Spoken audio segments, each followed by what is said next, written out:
Hello and welcome back to my channel. आज के इस वीडियो में हम लोग रेगुलेटिंग एक्ट ऑफ 1773 के बारे में डिटेल से जानेंगे। क्या ऑब्जेक्टिव था, रीज़न क्या था इसको लाने का और क्या मेजर फीचर्स थे।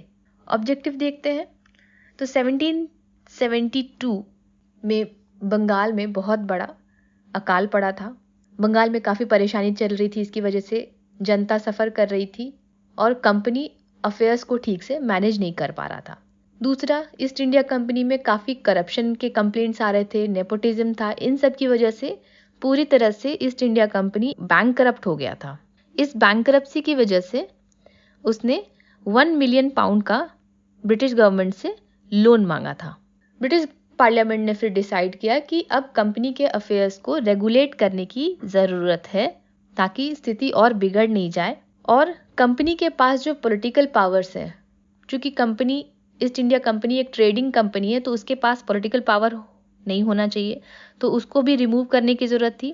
और जो एडमिनिस्ट्रेटिव पावर कंपनी यूज़ कर रही है, जैसे कि कंपनी के पास ड्यूअल गवर्नमेंट की वजह से जो रॉबर्ट क्लाइव ने शुरू किया था, दीवानी पावर्स थी, यानी कि रेवेन्यू कलेक्ट करने की पावर जो थी, जो कि बैटल ऑफ बक्सर से ईस्ट इंडिया कंपनी को मिली थी। और निज़ामत की पावर, पॉलिटिकल एंड जुडिशियल जो पावर थी, वो निज़ाम के पास थी, जो कि उसको मुगल एम्पायर से मिली थी। लेकिन एक तरह से दीवानी और निज़ामत दोनों को ही ईस्ट इंडिया कंपनी कंट्रोल कर रही थी। तो इसकी वजह से भी काफ़ी प्रॉब्लम होती थी, क्योंकि ये काफ़ी कॉम्प्लेक्स सिचुएशन था ड्यूअल गवर्नमेंट का।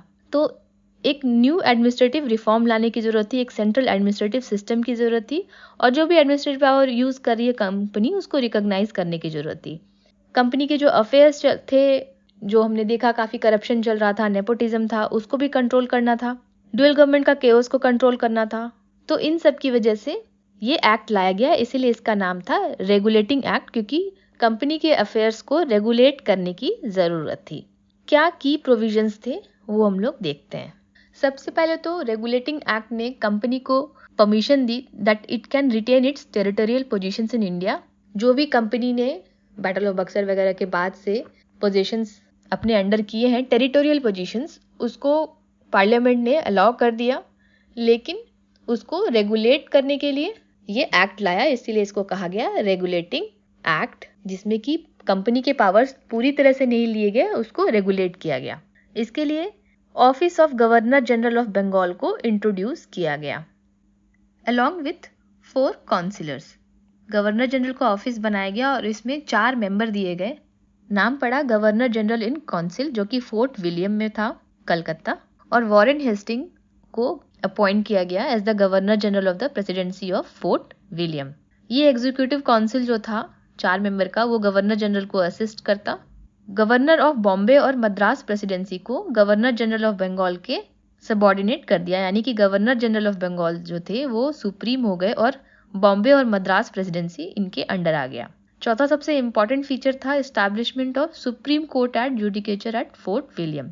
सुप्रीम कोर्ट को एस्टैब्लिश किया गया और करप्शन को रिमूव करने के लिए रिफॉर्म्स लाए गए। ये जो सुप्रीम कोर्ट एस्टैब्लिश हुआ, इसके फर्स्ट चीफ जस्टिस थे सर एलिजा इम्पे, जो कि इंग्लैंड से आए थे। सुप्रीम कोर्ट में सिविल और क्रिमिनल दोनों ही जुरिस्डिक्शन था, लेकिन केवल ब्रिटिश सब्जेक्ट्स पे, नॉट ऑन इंडियन नेटिव्स। तो ये चीज़ आपको ध्यान में रखनी है। क्या डिफेक्ट्स थे इसमें मेजर? बंगाल के गवर्नर जनरल के पास कोई वीटो पावर नहीं था। इंडियन पॉपुलेशन की जो प्रॉब्लम थी उसको ये एक्ट किसी तरह से एड्रेस नहीं करता है, जैसे कि जो इंडियन पॉपुलेशन कंपनी को जो रेवेन्यू पे कर रही थी उस पर कुछ भी रिफॉर्म नहीं लाया गया। करप्शन भी कंपनी ऑफिशियल्स का वैसा कुछ ख़त्म नहीं हुआ।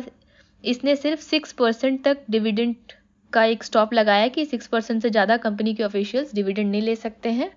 सुप्रीम कोर्ट के पावर भी वेल डिफाइंड नहीं थे।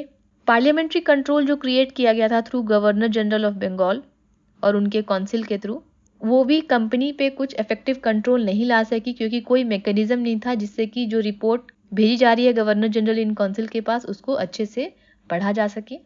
ऑल्दो जो रिफॉर्म लाए गए थे उसमें कंपनी ऑफिशियल को बैन किया गया था कि वो किसी तरह से के प्राइवेट अफेयर्स में इंगेज नहीं हो सकते या फिर ब्राइब वगैरह नहीं ले सकते, लेकिन कोई भी इफेक्टिव रिजल्ट नहीं देखने में आया।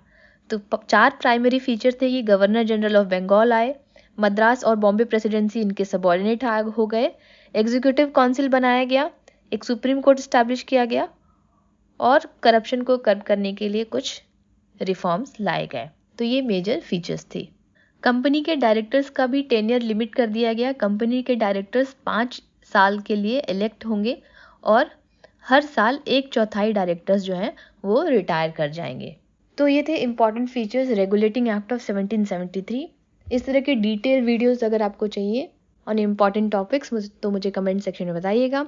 मिलते हैं आपसे अगले वीडियो में। Thanks for watching.